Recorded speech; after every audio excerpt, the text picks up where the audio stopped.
The hardest part of the Charizard project was coming up with a design. That process took me 2 weeks and over 5 different design iterations. And now I know that a lot of that time was wasted because I just redesigned it in an afternoon. Before we get into the design process, let's talk about where this project came from. I was recently commissioned by my local friends who just opened a new location for their comic shop. They wanted some custom art for this wall in their game room, and here are the results. I couldn't and they couldn't be more happy with how it turned out. Oh, that looks super cool. But what you didn't see is the struggle and failure of bouncing from tool to tool to tool to get to this final design. First thing I needed was inspiration. So I went to Pinterest. When I found something that was interesting and I thought that could work, I would snip it or copy and paste it and save the raster image. The first thing I tried was to import them into Vectric, which is my CAD CAM software. Vectric has a feature where you can image trace a raster image, and I tried that, but I really wasn't getting the results I wanted. So the next step I tried with those same raster images was use the polyline tool to manually trace the vectors myself. I found that I was the limiting factor here, and my skills and patience. But ultimately, the designs that I was getting, the raster images that I was working with were just too complex. And I really wasn't finding that on Pinterest. So I turned to AI. I actually took those raster images that I copied and snipped from Pinterest, and said, look, here's the images that I need. I need them simplified. It took a lot of back and forth of me telling it what I wanted, it spitting out something that I didn't want. The problem was ChatGPT really isn't the best image generator out there. It's come a long ways, but I find that Nano Banana is much better.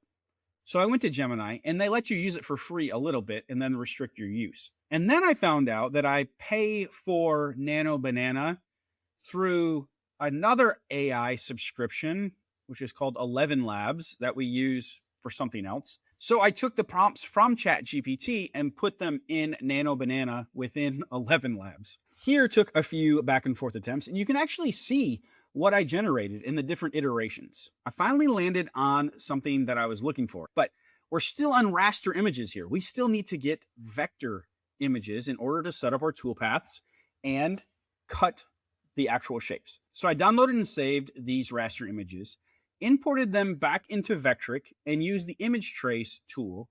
And it worked wonderfully this time because there was limited colors and the design wasn't really intricate or complex. So I went back and counted. It was a total of 14 attempts going from Pinterest to Vectric, and then Pinterest to ChatGPT to Nano Banana back to Vectric. And not to mention, there are 3, maybe 4 paid subscriptions that I used to bounce between all of these different tools and get the result that I wanted.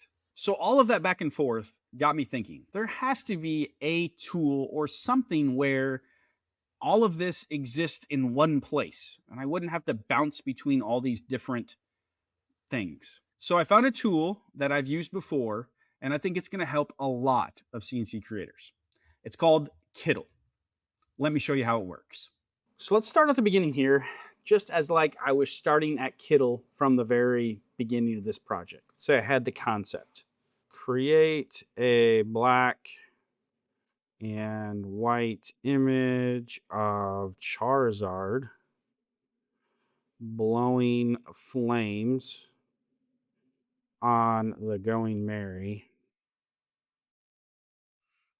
Yeah, so we're gonna go like this. We're gonna turn on the prompt builder, flat vector, perspective. I'm not gonna worry about that all that much. Effects.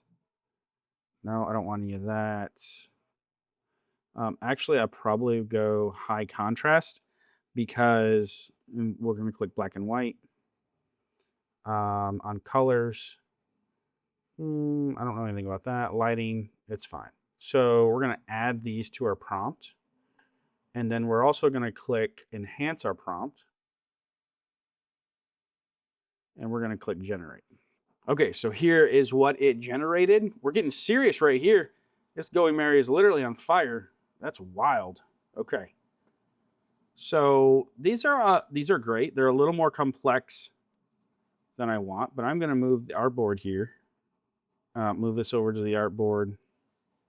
Okay, we'll just take one of them. Looks like I took the more complex one. All right, describe your variation with a prompt. All right, I want this to be simplified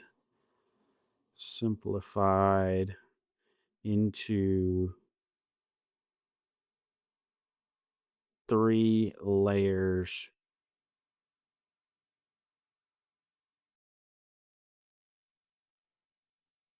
It needs to have large shapes and no small pieces. Okay. Enhance my prompt. Hey, look at this. Nice. I had 2 prompts. So I had the idea.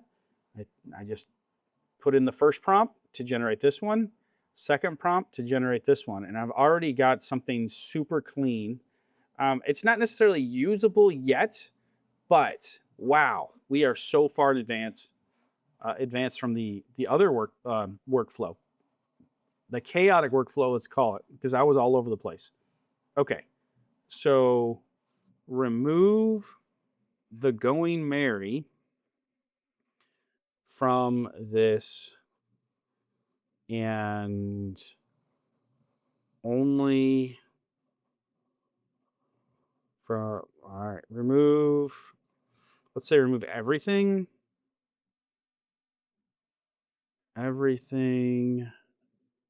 other than the Charizard. All right, again, I just want to focus on one piece at a time because I need these pieces to be separate when I machine them. We'll enhance the prompt. All right, all right, all right.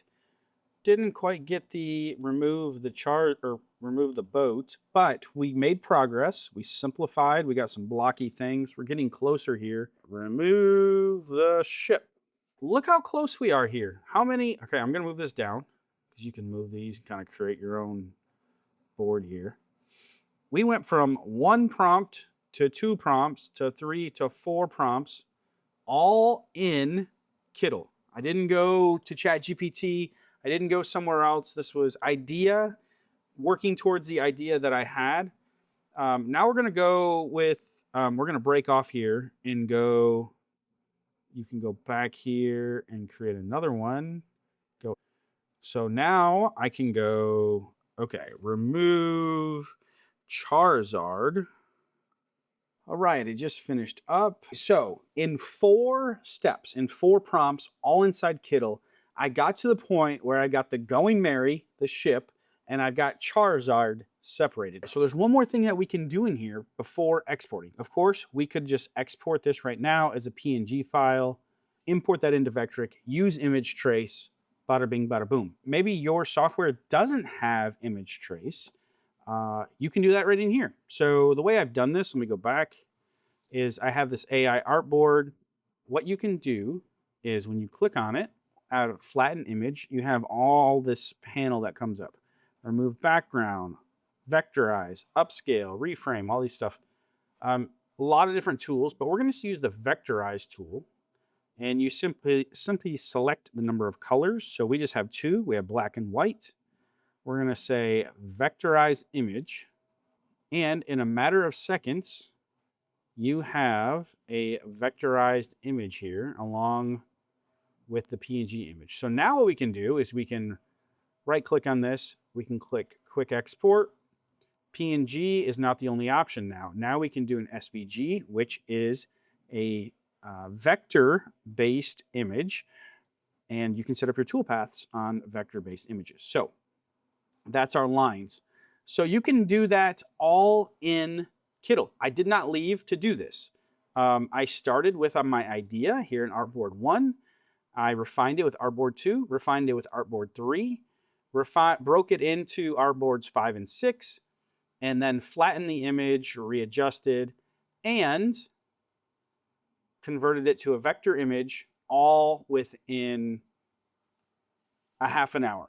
After coaching thousands of CNCers, I know that designing and coming up with concepts and going from a raster image to a vector image to seeing scene to a sale is a massive problem.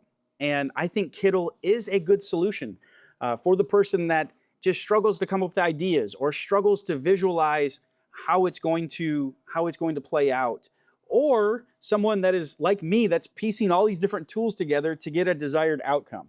If any of that's you, I think it's worth checking out kittl. I'll leave a link down in the description below for you to learn more.